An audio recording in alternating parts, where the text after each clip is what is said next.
To swim an average of 58 seconds for 1500 meters, one must be devilishly efficient underwater. This is precisely what Sun Yang achieves with his ultra-high propulsion, keeping his elbow very close to the surface. He swims these 29 seconds per length with 26 arm strokes, a low cadence that gives the impression of disconcerting ease. How does he manage to propel himself in less than half a second and then glide for another half second? Let's delve into that right away in this video with the analysis of Sun Yang. The first thing to understand is that propulsion is never continuous. At certain moments, you propel yourself, pulling the water backward towards your feet to move forward. At other moments, you glide, passing through the water without any propulsion. The more you progress, the more you pull the water strongly, and the longer you glide.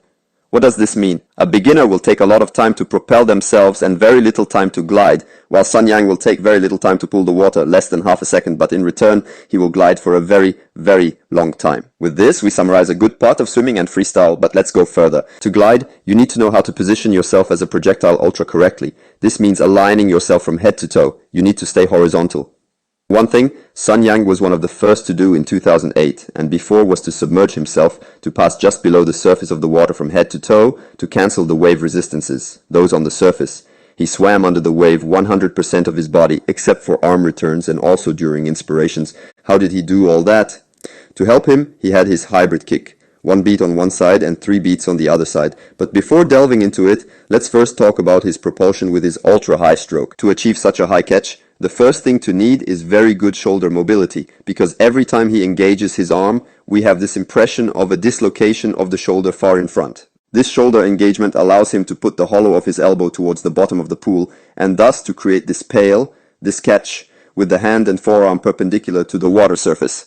All he has to do then is pull the water backward towards his feet. Sun Yang is still someone who is 2 meters tall, which means that at the level of the length of the forearms, at the level of the length of the arms, it's inevitably connected. This ultimately means that he has long arms and forearms, which is an advantage for swimming fast and efficiently. So even with a high elbow catch, he can take water deep enough for him, because taking water in depth allows for greater propulsion.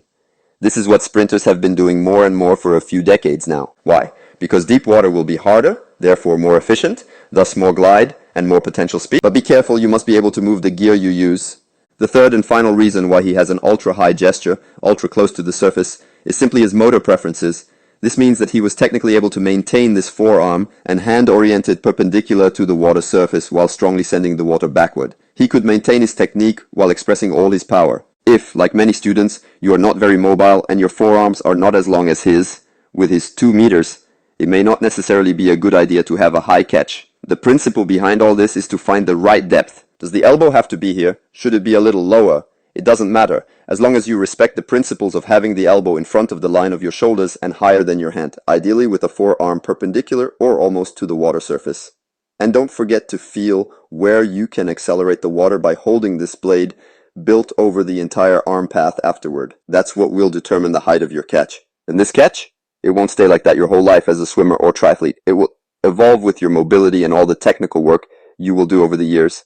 With the sensory exercises you will do to better feel things. By the way, I'm putting the magical palm exercise in the link in the description with a week of sensory training offered. It will help you reach further in front, thus facilitating the stroke while instantly putting you in a position with fewer breaks. This big propulsion gave 26 movements per length in a 50-meter pool, all in an average of 29 seconds per length for 1500 meters, which is 58 per 100 meters. How did Sun Yang achieve this great amplitude at high speed? He combined two things. The first, a good acceleration of the arm backward, less than half a second as I said at the beginning of the video. By combining this with an essential factor of the projectile body, and particularly the fifth principle, which is to remain submerged from head to toe, Sun Yang did this 100% of the time outside inspirations. This principle coupled with a big propulsion meant that he could glide between each arm stroke. His breaks were minimized. He could then swim at this speed with very few movements per length. Because swimming submerged allows you three things. The first is to facilitate horizontality, so to have the heels closer to the surface, therefore drastically reducing the breaks. The second thing is that it cancels the resistances you have in front of the cap, in front of the body, simply the resistances called wave resistances here. The third thing is that it will give you better sensations because passing under the surface like this from head to toe, what does it mean? It means that you will feel the water flowing on your neck. And clearly, when I do it in my clinics in France, it's what gives the most sensation because my students feel their feet coming up on the one hand.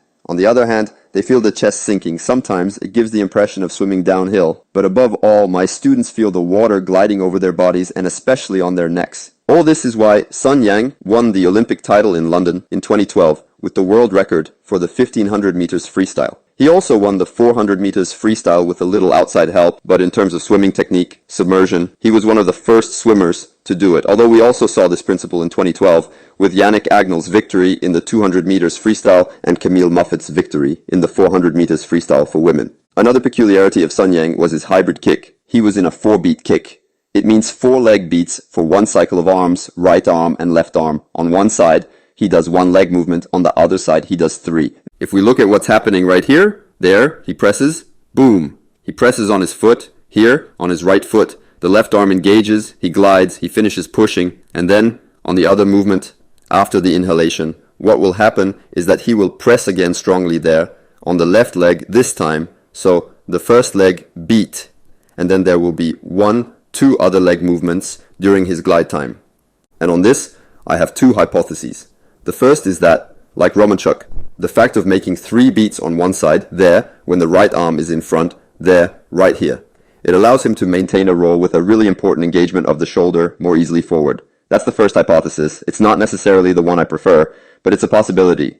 I would rather lean towards the second hypothesis, which is simply that when he glides with the arm in front, with his triple beat with his right arm in front, it really allows him to stay submerged, to maintain the placement of his entire body under the surface. Because when the arm enters the water, here, each time, we also accelerate the water with the other arm at the same time. All of this challenges this immersion. It makes it more difficult. And having this triple beat, it allows him to stay below the water surface. And so, as I said just before, to reduce wave resistances to advancement, in addition to maintaining better body horizontality.